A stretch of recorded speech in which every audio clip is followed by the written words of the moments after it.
Guys, कैसे हैं आप सब? आप सब मज़े में ही होंगे। तो अब आज की जो रीडिंग है it's a pickup pile reading, और इसका जो टॉपिक है ना वो ये है कि what you should know about your future spouse. आपको क्या पता होना चाहिए अपने फ्यूचर स्पाउस के बारे में। कुछ हम एनर्जी चेक करेंगे। आपके सामने 2 पाइल्स हैं, उन दोनों में से आप कोई भी चूज़ करें जिसकी एनर्जी के टुवर्ड्स आप अट्रैक्ट हो रहे हो, जो भी आपको अच्छा लग रहा है, कलर कुछ भी, वो उसमें से चूज़ करें। मिलते हैं आपको आपकी फाइल में। और ये जो रीडिंग है इट्स ऑल हाईलाइट करेगी important truth your soul should be aware of, कि आपको हल्का सा पता चल जाएगा कि किस चीज़ के बारे में आपको पहले से पता होना चाहिए।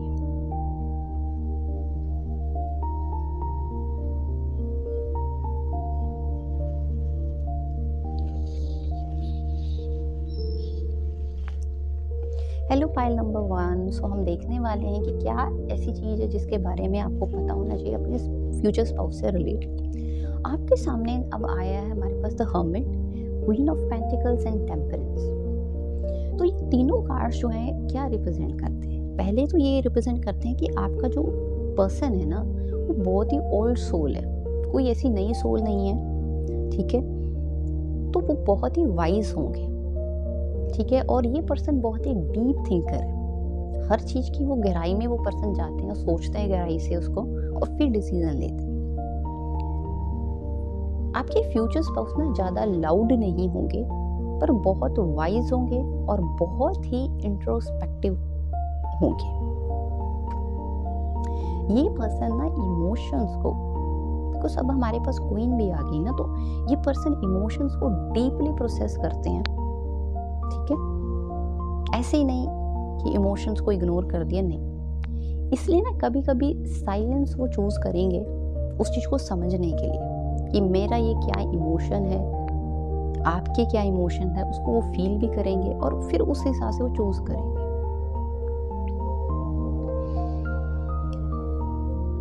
उन्हें ना स्पेस की ज़रूरत होगी, ठीक है। तो इस चीज़ का हमेशा ध्यान रखें कि अपने लिए जितना आप स्पेस लेते हैं उतनी स्पेस अपने पार्टनर को भी दें, ताकि वो प्रोसेस कर सके चीज़ों को, ठीक है ना। बिकॉज जब आप सिंगल हो तो अपने आप आराम से, आपके पास टाइम है चीज़ों को इंट्रोस्पेक्ट करने का। पर जब आप रिलेशन में आ जाते हो ना, फिर इतना टाइम नहीं होता, क्योंकि आप स्पेस शेयर करते हो, ठीक है ना। अब तो आप अपने घर में हो, अपने घर में है, बट लेकिन अब जब रिलेशनशिप की बात चलेगी तो तब आप एक साथ होगे। तो उस सिनेरियो में आपको भी अपना टाइम लेना है चीज़ों को प्रोसेस करने के लिए, और उनको भी टाइम दें, ठीक है। तो ऐसा नहीं आपने सोचना कि इट्स अ रिजेक्शन, नहीं। वो उनका वे है चीज़ों को हैंडल करना। वो अपनी इस इंट्रोस्पेक्शन के लिए कहीं बाहर फ्रेंड्स के साथ खेलने चले जाएं या फिर कहीं खुद ही ट्रिप पे निकल जाएं, वो उनका वे है। बट इट्स नॉट कि आपसे कुछ रिलेटेड है। वो उनको टाइम लगता है सोचने में, हर एक इंसान को टाइम लगता है, जैसे मुझे भी लगता है टाइम सोचने में। सो दूसरों से थोड़ा दूर रह के सोचना उस चीज़ के बारे में। तो उनका प्यार स्लो होगा पर जेन्युइन होगा, ठीक है ना। वो स्टेबिलिटी और पीस को ज़्यादा प्रायोरिटी देते हैं अपनी लाइफ में। अब जैसे मेरा भी पीस है, स्टेबिलिटी होनी चाहिए। आपकी लाइफ नहीं तो शेक करेगी, और वो चीज़ प्रॉब्लम होगी आपको। अप्स एंड डाउन इतने आएंगे कि आप फ्रस्ट्रेट हो जाओगे। तो स्टेबिलिटी होनी बहुत ज़रूरी है। अगर कोई लाउड लव नहीं दिखाता, इसका मतलब ये नहीं होता कि it's a lack of love. तो कभी कभी जो डेप्थ है ना साइलेंस में रहती है।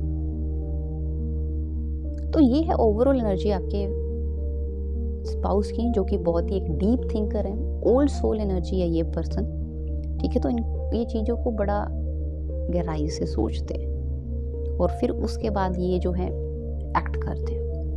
बहुत अच्छी एनर्जी है। आप भी उसी पेस से चलोगे उस वक्त तो आपको बहुत हेल्प मिलेगी। अगर आप चीज़ों को फास्ट फॉरवर्ड करने की कोशिश करोगे तो कहीं ना कहीं उस पर्सन के लिए बहुत डिफ़िकल्ट हो जाएगा, जो कि अच्छी बात नहीं है। तो अपना टाइम जैसे आप लेते हैं उनको भी उतना टाइम दें। मिलते हैं नेक्स्ट वीडियो में विद अनदर टॉपिक। तब तक के लिए guys, claim this energy, take care, bye bye.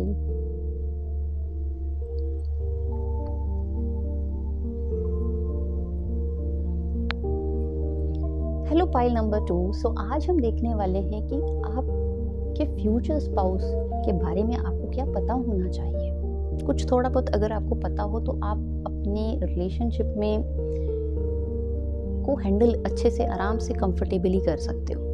आपके सामने यहाँ पे कार्ड है death, judgement and king of wands.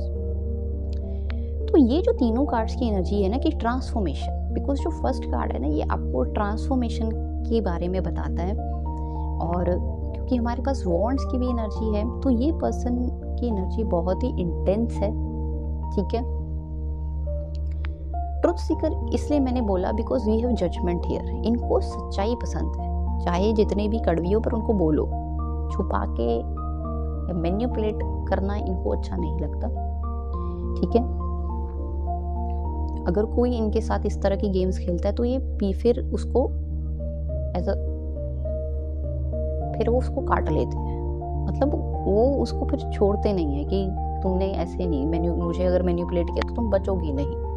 मतलब एक ऐसी एनर्जी। तो जो भी है उस पर्सन को बोलो ऑनेस्टली, बिकॉज वो चीज़ वो ना ये पंगा लेने वाला काम नहीं है। ये पर्सन ऐसा नहीं है कि आपने कुछ छेड़ दिया और फिर एक्सपेक्ट किया नहीं ये कुछ पर्सन नहीं रिप्लाई देगा आगे से, नहीं, ये पर्सन छोड़ेगा नहीं।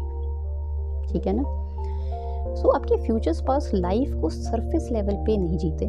ठीक है ना, ये पर्सन ना इंटेंस एक्सपीरियंसेस और से इनको ना वो उसको हैंडल कर सकते हैं। इनकी लाइफ में इंटेंस एक्सपीरियंसेस होंगे जितने भी होंगे, बहुत एनर्जेटिक, क्योंकि और इनको ट्रुथ इसलिए बहुत अच्छा लगता है बिकॉज उस चीज से इनकी ग्रोथ होती है। जैसे होते हैं ना कि एडवेंचरस लोग होते हैं, उनको कोई लेना देना नहीं होता कि इट इज रिस्की, ठंड है, गर्मी है। उन्होंने अगर ट्रैकिंग करनी है तो वो पहाड़ों पे चले जाते हैं, उनको कोई फर्क नहीं पड़ रहा, क्योंकि वो उनका ना क्या है, वो उसी हार्मोन पे जी रहे हैं, उसी से उनको एनर्जी मिल रही है। सो उनके साथ ना रिलेशनशिप अलग लगेगा आपको, क्योंकि ट्रांसफॉर्मेशन है आपके साथ। जब आप उनके साथ रहोगे ना, आपके अंदर भी बहुत सारे चेंजेस आ जाएंगे। कंफर्ट होगी पर ग्रोथ है। ठीक है ना, यहाँ पे स्टकनेस नहीं है, उन्हें अच्छी नहीं लगती स्टकनेस। वो ऑनेस्टी को शुगर कोट बिल्कुल भी नहीं करते हैं, क्योंकि अगर वो आपसे एक्सपेक्ट कर रहे हैं ना कि ट्रुथ बोलो तो वो खुद भी ट्रुथ ही बोलेंगे। वो ये नहीं है कि शुगर कोट करके चीजों को दे रहे हैं, नहीं। ये पर्सन ना आपको भी स्टक नहीं देख सकते, वो आपको भी कहेंगे कि इवॉल्व करो, इवॉल्व हो। ये नहीं कि एक जगह पड़े रहो, कुछ मत करो, 2-3 साल तक ऐसे ही पड़े रहो कॉर्नर पे, वो नहीं, इनसे देखा जाएगा। और ये पर्सन ना आपके लिए एक सोल कैटलिस्ट का काम करेंगे, जो आपकी सोल ग्रोथ को करवाएगा। ठीक है ना, आपको ऐसे लगेगा कि इस पर्सन के साथ रह के जितना मैंने कुछ दिनों में ग्रो कर लिया उतना मैंने इतना अपनी लाइफ में अकेले नहीं ग्रो किया। ठीक है ना। तो इनके साथ जो जर्नी है बहुत ही इंटेंसिवल की एनर्जी है। ठीक है, तो आपको पता होना चाहिए कि कैसे आपने इन इमोशंस को, इस एनर्जी को हैंडल करना है। ठीक है, हालांकि ये पर्सन किंग एनर्जी में, तो इस पर्सन को पता है how to handle this kind of energy. तो आप इनसे सीखिएगा भी और अपनी लाइफ में भी इस इंटेंस एनर्जी को जो है बहुत कैसे हैंडल करना उसको भी सीखें। आपको बहुत हेल्प मिलेगी फिर रिलेशनशिप में। ठीक है, ये एनर्जी बहुत अच्छी है, तो इसे क्लेम करें। मैं मिलती हूँ नेक्स्ट वीडियो में with new topic. Till then guys, take care, bye bye.